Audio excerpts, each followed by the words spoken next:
Hordoftoota urjii totubee akkam nagaa jirtu ani nagaadha galata rabbii. Egaa har'a aappii tokko qabadhee isinii dhiyaadhee jira. Aappiin kunillee aappii baay'ee namatti toludha. Faayidaan aappii kanaa maali kan jettan taate faayidaan aappii kanaa akka Play Store itti fayyadamuu hin dandeenya jechuudha. Play Storein keenya yeroo tokko yoo kan guutu taate nuti immoo bakka Play Store isatti fayyadamuu hin dandeenya jechuudha. Fakkeenyaaf mee seenaa ilaallu Play Storein keenya akka carraatee yoo kan guutu ta'e jechuudha. Gabaabumatti Play Storein yoo kan guutu ta'e akkuma argitan Play Store kan al tokkoon tuqaasna. Erga tuqaasne booda mootiyyuu fakkeenyaaf mee aappii tokko ol baafachuu haa yaallu maal akka nuun jedhu wajjin ilaalla jechuudha. Messenger fakkeenyaaf ol baafachuu roon barbaadetti al tokko nan dhaha. Erga dhahe booda immoo ammas nan tuqaas jechuudha. Okay. Akkuma argitan yoo bakkee qabaattan ol isinii baasa jechuudha. Yoo bakkee hin qabaanne bifa kanaan isinii fida jechuudha.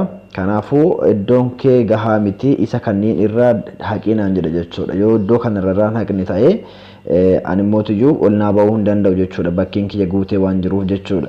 Egaa kanaafuu Play Storein kun yoo akkas kan nuun jedhu taate aappiin biraa hoo maal nuun jedha aappiin akka Play Storetti fayyadamnu kan jedhu wajjin ilaalla jechuudha. Aappii baay'ee namatti toludha. Egaa aappii kana kan argattani Chrome keessa seentan jechuudha. Iddoo Chrome al tokkoon tuqaastu erga Chrome al tokko tuqaastanii booda mootiyyuu iddoo Chrome kanatti maal jettanii barreessitan jechuudha. Aptoid APK jettee barreessitan jechuudha.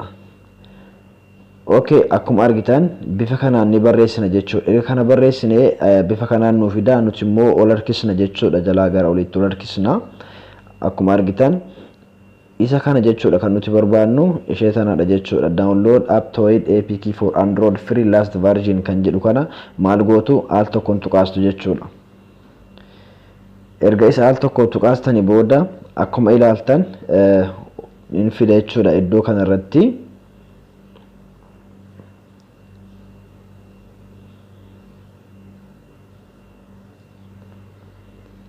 Okay, akkuma ilaaltan Aptoid jedheetiniin iddoo kanarratti nuuf fida jechuudha. Older version jedheetiniin fida. Isin as keessa mootiyyuu isa tokko irratti tuqaastu jechuudha. Fakkeenyaaf isa jalqabaa kanarratti tuqaasuu nan danda'a.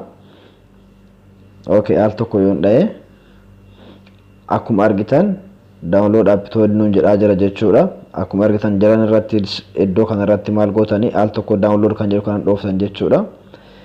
Ergas booda mootiyyuu akkuma argitanitti isa gubbaanarra jiru kana gada xaa'uudhaan yeroo iddoo Chrome jedhu kana seentan ni argitan jechuudha. Asirratti maal ta'aa jira ni herreegaa jira jechuudha. Yoo iddoo kanarratti herreegutu jira jechuudha. Okay, isa kana herreegee yoo nuuf xumure maal goona asumarratti complete nuun jedha. Yookaan immoo iddoo device storage keessa seenne jechuudha. Iddoo download jedhu yoo dhanne achi keessatti argachuu hin dandeenye jechuudha. Egaa wal wajjin ilaalla herreegaa xumuru hangasitti obsaan eegdan jechuudha.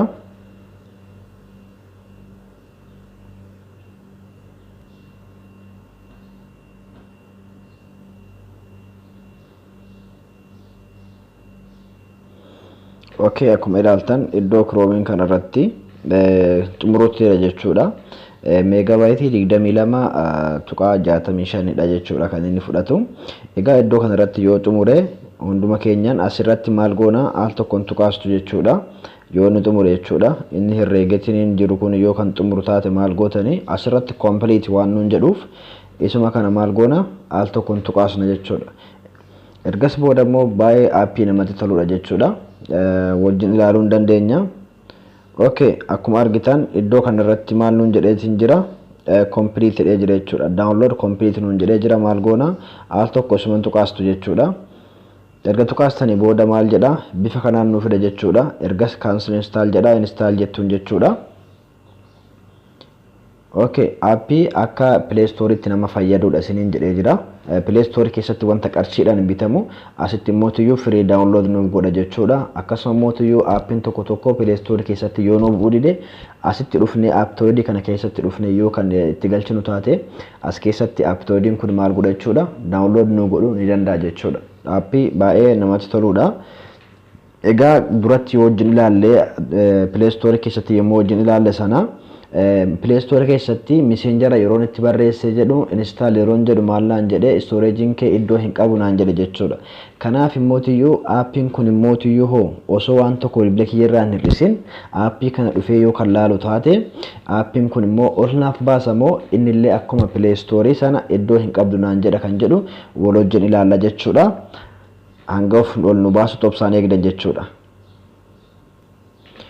Okay, akkuma ilaaltan iddoo jalanaa kanatti open nuun jedhee jira. Maal jennaani open jennee seenna jechuudha.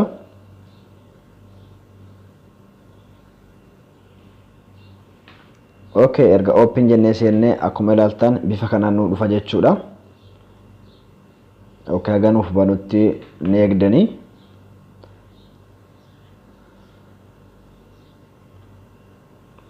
Akkuma ilaaltan cancel okay nuun jedha jechuudha. Nuti asitti bira dabarra. Asitti akkuma argitan kana jechuudha. Jalaa kana irratti garana harkistanii ni harkistanii. Erga garana harkistanii booda amma Facebook keessaniin seenuu barbaadan Facebookan seenuu hin dandeessanii, Gmailidhaan Googleidhaan seenuu hin dandeessan jechuudha. Emailii Google ittiin banattaniin ani immoo tuyyuu seenuu waan hin barbaanneef maalin jedhaani skippiin jedhee bira darba jechuudha. Isinillee skip jettanii bira dabartan jechuudha.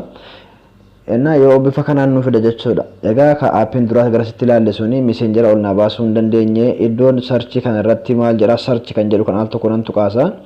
Iddoo kana irratti ergan tuqaase booda immoo Messenger achi sanadde sana asitti maal akka jedhu wajjin ilaalla jechuudha. Messenger jedheetti barreessa.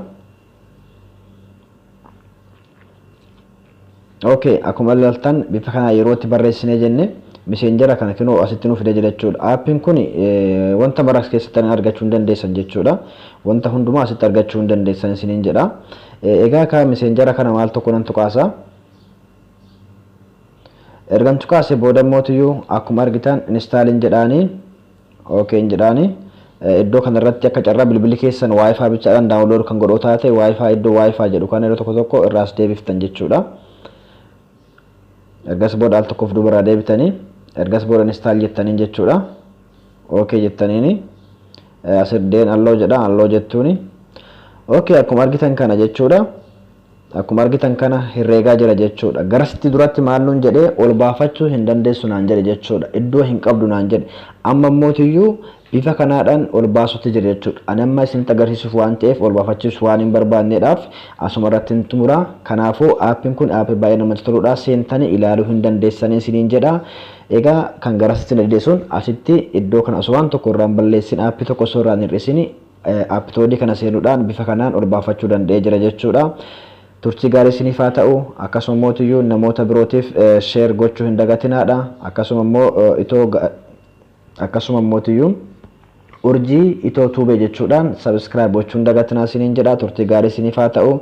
Egaa aappiin baay'ee namatti toltuudha. Gubbaan irratti yoo kan ol baatu taate bifa kana fakkaatti jechuudha. Wajjin ilaalla. Irra kana irratti yeroo baate akkuma argitan jechuudha. Ishee kanaadha jechuudha. Aappitoodii jettee bifa kanaan dhufte jechuudha.